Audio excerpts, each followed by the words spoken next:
11:04 de la noche. Buenas noches, señoras, señores. Bienvenidos todos. Esto es No Culpes a la Noche. Estoy comenzando la semana después del discurso presidencial, después de las fiestas patrias. Espero que la hayan pasado bien, que hayan reflexionado mucho. Ha sido un fin de semana raro porque no ha sido largo. Entonces, claro, la mayoría de las personas siente que ha sido fiestas patrias porque no nos agarró el feriado durante la semana. Pero nos ha dado tiempo, creo que a todos los peruanos, para escuchar con detenimiento al presidente Ollanta. Un discurso bastante largo. Hay quienes dicen, en Twitter leí una frase muy divertida que decían que Monseñor Cipriani había dado el mensaje político y que Ollanta había dado el sermón de las 3 horas. Esto porque había sido muy largo, muy enredado y bueno, para algunos analistas un poco gaseoso, sin aterrizar. En fin, hoy día he invitado a uno de los periodistas más punzantes y polémicos de nuestra prensa peruana, al señor Juan Carlos Tafur, director además de Diario 16. Con él vamos a analizar cómo ha visto el discurso y qué le ha parecido finalmente el primer año del presidente Ollanta. Dicho sea de paso, hoy día el ministro Jiménez ha dicho que ellos están empeñadísimos en la solución de los grandes problemas. Bueno, los grandes problemas que hasta ahora parece que no hay solución porque se ha cambiado 3 veces de gabinete y esperamos pues que por lo menos el gabinete Jiménez dure mínimo un año. Eso es lo que creo que todos decíamos. Así que de inmediato, para no perder tiempo, le voy a dar la bienvenida a Juan Carlos Tafur.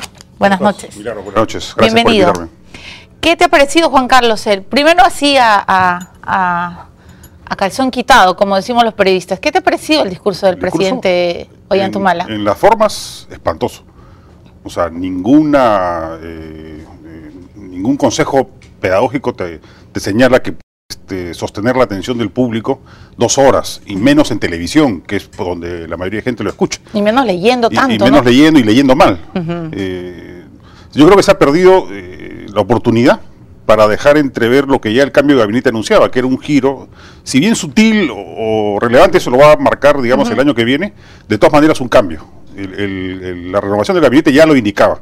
Se ha pasado de un esquema fujimorista, por el señor Valdés, que sucedió a uno toledista, representado por el señor Lerner, dicho sea grosso modo, a uno que parecía ya por fin el que marcaba la hoja de ruta en el gobierno de Humala.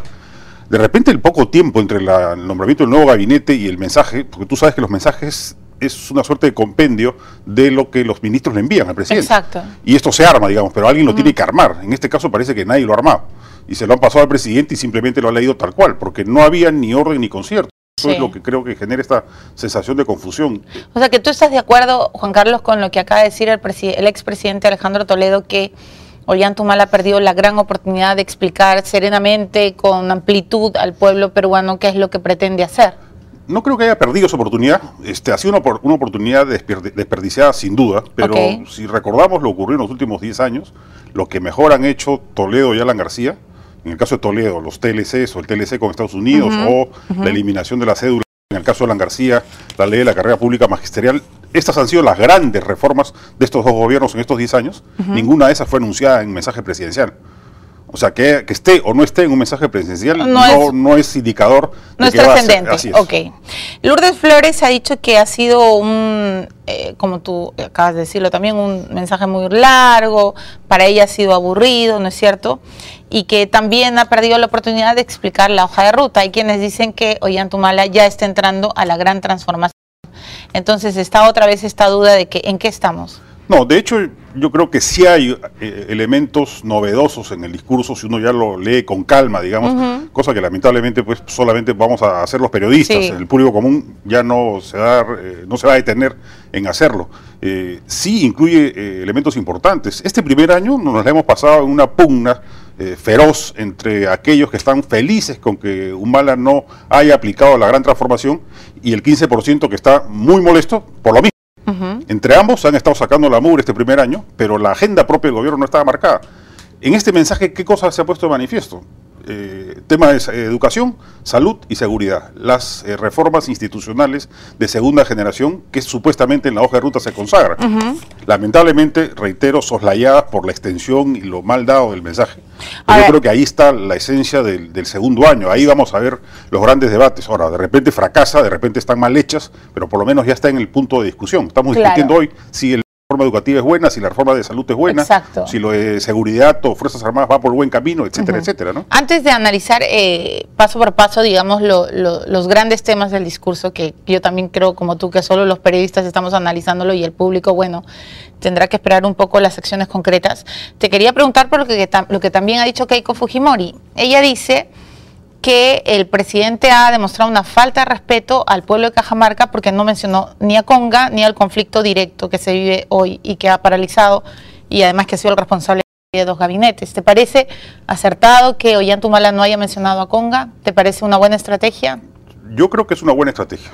Yo creo que el gobierno ha decidido con inteligencia, dada su propia torpeza, porque si hubiese manejado el conflicto de modo más inteligente, el primer año no estaríamos en esta situación de esconder el asunto. Pero lo cierto es que en la actual circunstancia, al gobierno lo que le conviene es encapsular el tema Conga, patearlo para mediano plazo y que la agenda del país vaya por otro lado. Entrevistaba el mismo sábado a Fernando Cuesta y él me decía que si hubiera mencionado a Conga era un golazo para Santos y que estuvo bien que ni siquiera lo mencionara, porque Perú es mucho más que este conflicto. Sin duda, y además si lo hubiese mencionado, obviamente hubiese tenido que reiterar que el proyecto iba a ir. O sea, no iba a anunciar un mensaje que el proyecto se clausuraba, porque eso hubiera sido una derrota y una claudicación del Estado, no solo del gobierno, del Estado. Y Santos sin duda hubiese sido el ganador, porque acá lo que está jugando es un partido entre el Estado y el país versus un grupo radical. O sea, no es la mitad del país comprometido con la ecología y el medio ambiente versus el otro. Lamentablemente las torpezas del gobierno han generado esa sensación o esa atmósfera, pero ahí va a tener que definirse tarde o temprano, y si lo incluía en el discurso, yo creo que le daba, pues, Santos y compañía estaban esperando que eso ocurriese. Por supuesto, y ahora está calladito. Claro, los ha dejado sin claro, armas, la agenda no está, no la marcan ellos, pues. Estoy de acuerdo. Ahora, Juan Carlos, que era la primera pausa del programa, pero ¿y Nadine qué te ha parecido su presencia en el desfile? Ella ya está dando saludos como, yo le he visto que está entrenando un tipo de saludo como si fuera a ser candidata o casi como presidenta, ¿no? La primera vez que una primera dama saludando con tanta o mayor efusividad que el propio presidente de la República. No, yo creo que ya le está haciendo daño a Ollanta, ¿no? Ya la sobrepresencia y sobreexposición de Nadine Heredia le está pasando factura. De repente esta no se cosecha o se paga en el corto plazo, aunque ya las encuestas indican que hay un costo enorme de parte del gobierno, no solamente por Conga, sino por este tipo de errores. Bueno, la fotografía de la encuesta es increíble. Ollanta tiene, voy a leerlo acá, un apoyo 38% de respaldo y 52% de desaprobación, y casi la fotografía es a la inversa con Nadine, ¿no es cierto? Así es. Y yo creo que ahí al pueblo peruano no es un tema de que le disguste la sobreexposición de una mujer, sino que a esa mujer pues nadie la ha elegido.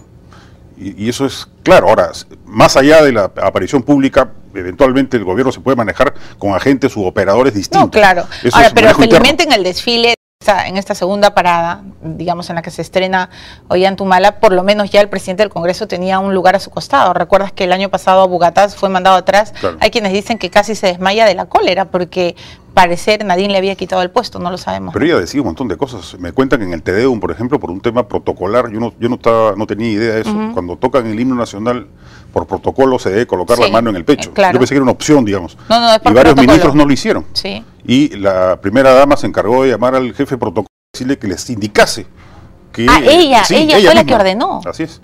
Y en el desfile te diste cuenta que ella, en cuanto Ollanta llegó, juntaron las sillas para seguir conversando. Es una cosa impresionante, ¿no? Tiene un entorno que le ha hecho creer que es una personalidad casi que bordea la genialidad, que además conoce mucho de política y que tiene posibilidades electorales enormes. Entonces, con esa convicción está actuando. Yo creo que la están engañando. ¿Tú crees que le han hecho creer o que ella cree que tiene posibilidades? No, se lo han hecho creer. O sea, dice que el chicheñó que existe alrededor suyo es impresionante.